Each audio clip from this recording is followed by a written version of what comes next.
You're listening to the Hope Not Nope podcast with Doc Dylan and Brandy. We empower high performers with a 3-part strategy of hope, Self-agency, goals, and proven frameworks, so that you can reach your potential and the highest quality of life. How's it going? Before we jump into our episode, I just want to thank you for listening and for being here. We cannot be here without you, really, is what it comes down to. And if we were, it'd be so boring. It would be so boring if you weren't here listening. So thank you so much for listening and being part of the Hope Not Nope community. If you didn't know, we actually send out a newsletter every single week, and we would love for you to receive that newsletter. You can go over to our website, hopenotnope.org, and as soon as you log on, a pop-up will appear, and you can put your email in, and we try not to make it like super salesy all the time and things like that. We really just want to provide more value. And if you're a faithful listener, that means that you probably enjoy what we talk about and you would enjoy the Hope Hub as well. And so head over to our website, hopenotnope.org, and join our newsletter community. Yeah. Any thoughts other than that? We call it the Hope Hub, and like the standard definition is a newsletter. Yeah. But we don't want it to be newsy. Yeah, it's not newsy. It's about things that are helpful for high performance. Yeah. So like the last one that we sent was kindness matters. Yeah. Because kindness does matter. Well, that's not the last one that we sent, but the last one that I remember sending. But there's been other ones since then, but that one I love. Yeah. So head over to our website and join our newsletter, aka the Hope Hub. The Hope Hub. We would love that. Our question this week is from a listener who... Be a hubber. Be a hubber. A hope hubber. A hope hubber. Hope Not No podcaster and Hope Hubber. I'm a hubber. Yeah. A hope hubber. We'll have to add that to the website. Become a hope hubber.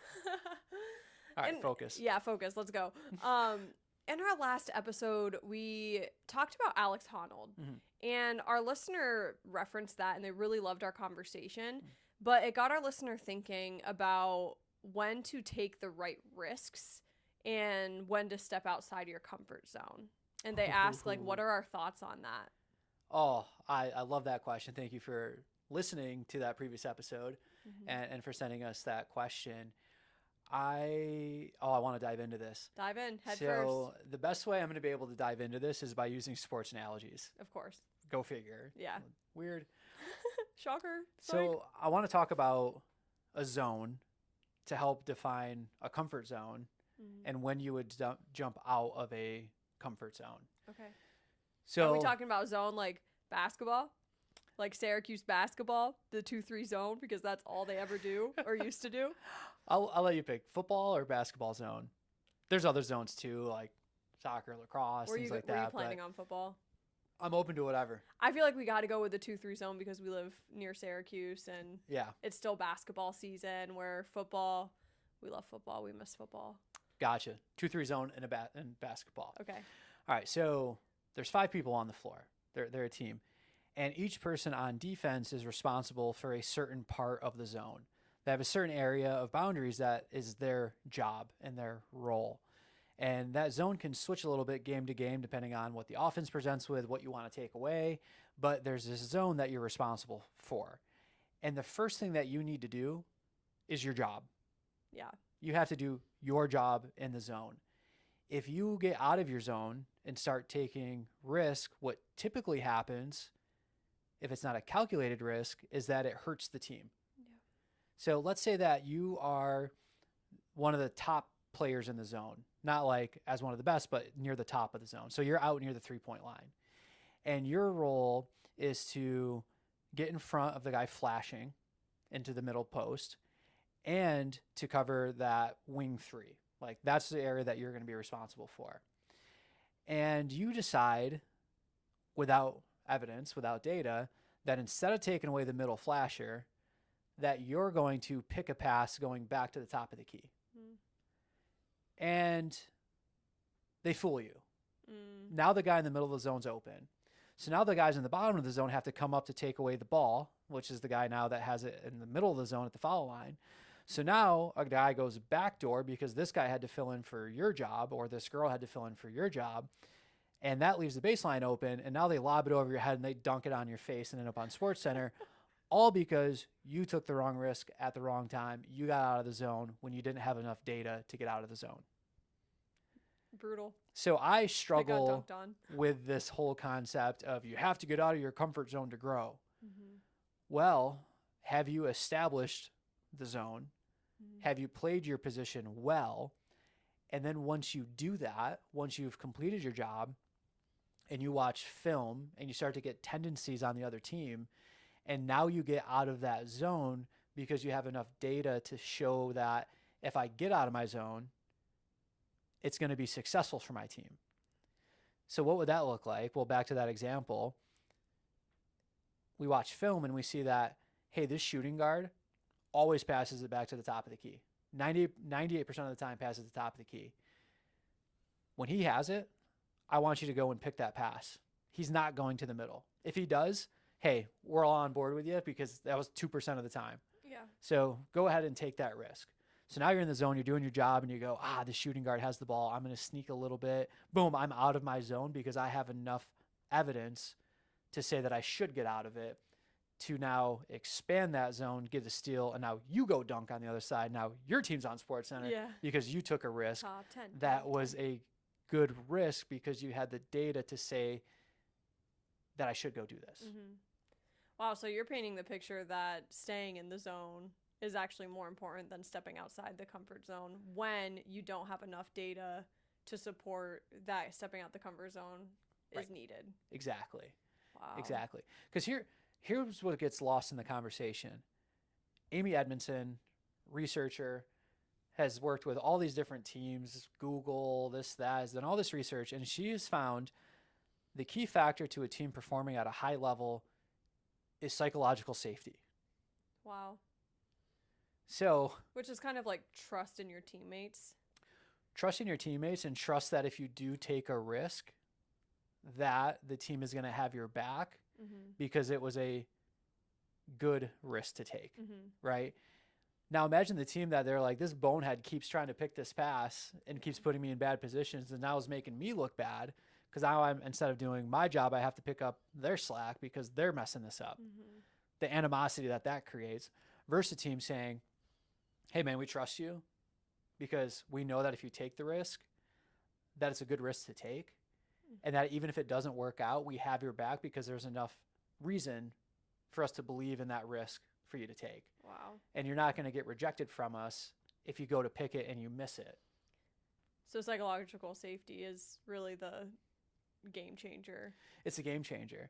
And if you don't have psychological safety, you don't even have a comfort zone to begin with to step out of it. So you need a comfort zone. You need that place of safety, and you have to do that well before you ever start taking more risk. And so that analogy spills way over into the business world. Yeah. Or having a hobby or a passion project that you want to turn into a business. I got to get out of my comfort zone. I got to open this business and this and that. Like, yeah, great. But have you established a zone that you can operate from that gives you psychological safety to then take that risk? And is it a well-calculated risk? Is there enough evidence to say that, yeah, this is risky, but I have the faith that it's going to work. I have the faith that if I take this risk, and even if it doesn't turn out the way that I thought it was going to, that it was still the right risk to take. Yeah, almost like I think of someone who is turning a hobby into a business. And I'm just going to paint the picture of them, right? Yeah. Like maybe someone who is married and maybe they don't have children yet and their spouse has a decent job that's making enough money that they're able to live comfortably. Maybe all of those factors create a psychological safety, and the spouse is like, hey, yeah, go turn your passion project into a business because we have maybe enough stability here that even if it doesn't turn out the way we want it to, that's a risk that we're willing to take. Where someone in a different life circumstances with different situations, maybe they don't want to take the risk because of that, or maybe they still take the risk and it doesn't backfire or it does backfire, but maybe there's less psychological safety there because of their different life circumstances or something of the sense. Exactly. So there's a support system that creates a sense of stability. And we won't get into that conversation of, but like a false sense of stability versus actual stability, but we'll save that for a different time. But the reality is, like, you need the support of a team in order for you to go out and take a risk, even if it's one person, even if it's one person that says, hey, this is risky, but like, I'm with you. And for that to happen, there has to be some type of belief that's giving them evidence to say that this is a risk worth taking. Right. And so many times people will talk to us about opening a business or managing a team or trying this new thing with the team or whatever it may be. And we always go back to and we say, what's the smallest step that you can take first? What is that smallest step? Like, oh, I have this product or this service and it's going to serve millions of people. Awesome. Maybe it will. Has it served one person yet? Like, let's see if this can serve one person. Almost like a prototype. Like a prototype. Yeah. And do you need a whole prototype? Do you need a whole business setup behind that? Not right off the bat. You can do it as a DBA. You can do it without all these things in place. So like, take that first small step. Like, I'm going to open pizza because I love pizza. But like, oh, I want to open this pizza shop and I want to sell pizzas to all these people. Like, great. Do you have a recipe? Yeah. Has anyone complimented your pizza? Yeah. Has anyone bought your pizza? Or do you have the structure in place to have someone that is this pizza genius that people need to taste this wonderful thing that they make, and you're the person to help put them into that position? But like, where's the evidence to say that, yeah, you should leave your full-time job, you should do all these things, and put all of your marbles in this when you have no evidence going up to that? So like, you got to start small, build the evidence, quote unquote, watch the film. Yeah. Pick up the tendencies, know what your job is, know what your zone is, know what you're responsible for, and then only step out of that once you've locked that area down. Don't take on more responsibilities that you're not able to do when you haven't been successful at that level with it. So it's almost like market research. Yeah. You know, you need to have the market research in order to, obviously we're talking more of the business, if someone's building a business, but there's other areas and situations in life which I'd love to get your opinion on. Maybe a situation where the taking a risk and stepping outside of the comfort zone is actually having a hard conversation with someone in their life. Like, when do you think that is appropriate for them to do? Do you say retweet everything I just said because it still applies and move on? Or do you have like a perspective you'd like to share in that specific situation? Oh, definitely retweet. Yeah. But the conversation, it just becomes, there's more variables within it, but those variables are very similar in the sense of, if you're going to have a hard conversation with somebody about a particular thing, they have to know that it's coming from a place of you caring. And for you to care, or for them to know that's coming from a place of caring, there has to be enough evidence that you truly care about that person. Yeah. Or else that person's not going to receive what you're offering to them. So again, we look at the zone analogy, and this is the zone that I cover. Okay, in this situation, have you actually cared for that person? Have you shown up for them? Have you earned the ability to have a challenging conversation with them? And I think of team dynamics and different coaches and stuff that we've worked with, and you got to be able to have the difficult conversation. But if you haven't built the trust and the care to begin with, then just having the difficult conversation is just going to turn into headbutting and players getting benched because they're disrespecting the coach or the authority. Like, no, I just care, and I'm trying to show you that I care, and I'm trying to communicate that, but we haven't done the groundwork of setting up psychological safety and having a zone that we operate in to be able to help or be able to step out and have that difficult conversation. So it's everything that we talked about, but now just looking at it through that lens of, have I actually shown that I cared? Have I actually shown, have I earned respect that they even want to hear my opinion on a difficult situation that we're facing or that they're facing? Yeah. It's almost like maybe the market research, one is how you've treated them. Yeah. But I also would add in, some of the market research should be, how have tough conversations in your life gone in the past? And do you need to change the way that you're having the specific dialogue in order for it to be received better? Because I think sometimes people are like, either they're nervous about how they communicate, or they're like hotheads and they're not being reflective. Like, add that to your your quote unquote market Yeah. research of like, how are you delivering, and can you deliver it in a way that can be received better in order for the success of the conversation to go better, you Right. know? Absolutely. Awesome. Absolutely. So yeah, take the risk when there's enough evidence that you should take that risk, Mm-hmm. and that there's psychological safety that's been established for you to take that risk. Right. Step outside your comfort zone when there's psychological safety for you to step outside your comfort zone. Right. And like, yeah, it's a little bit uncomfortable, but I almost been thinking of like, do you really step out of your comfort zone, or do you expand your zone because you're comfortable to go and take that risk, even though it feels uncomfortable? That's a hot take. Because it's like, I'm Zone sorry, I can't leave football expansion. out of it. Okay, But it's let's like, go back to football. We but love it's it. like if you're a free safety and you're covering a particular zone, you've earned the trust to take risk, given that you've been successful in what you've done. Mhm. So then it's really like they're comfortable in taking that and expanding the zone, but are they really uncomfortable in taking the risk? No, they're comfortable in taking it and stepping out or expanding the boundary because of the preparatory work that they've done and how successful they've been. So then are they really uncomfortable in it, or are they just expanding it to the next challenge to be able to adapt to? It's almost like, to bring it back to basketball, just in case someone's not a football person. Yeah. It's almost like if a coach does a 1-2-2 zone instead of a 2-3 zone, because say whoever the one is up top has earned the trust, has proven that they can have a bigger zone, and thus like they're up top to have like the bigger zone there, you know. Right. They've earned the ability to have their zone expanded. Yeah. Because of the trust that they've proved in some sense, and the trust of the team behind them as well. Absolutely. I think all of this to say, not that individual sports aren't great. Like, there's great things that are in individual sports. Obviously, we're both team sports people. I mean, I did run cross country, but it was like a cross country team too. So, you know, but all that to say, there's a lot of great knowledge that you can gain from sports, and I'm thankful for the analogies that we use. Yeah. Well, that's the belief in the lifelong athlete Yeah. value system of there's a lot to learn from it that expands into these other things that happen in life. Yeah.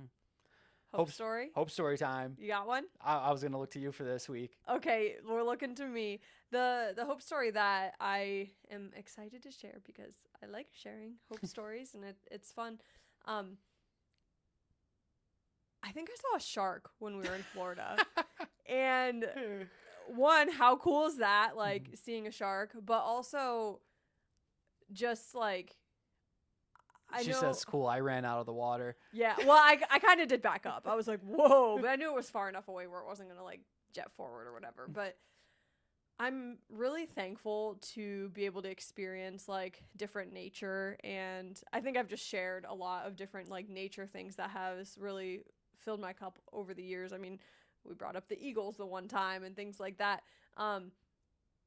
Getting to experience the ocean and see the waves and just the beauty of being near the ocean, but then seeing a shark was just like mind-blowing, like absolutely mind-blowing. We saw a shark once in California, yeah, but it was really far away. But it was far away but near surfers, Right. which just baffled me. Like, they were all fine about it.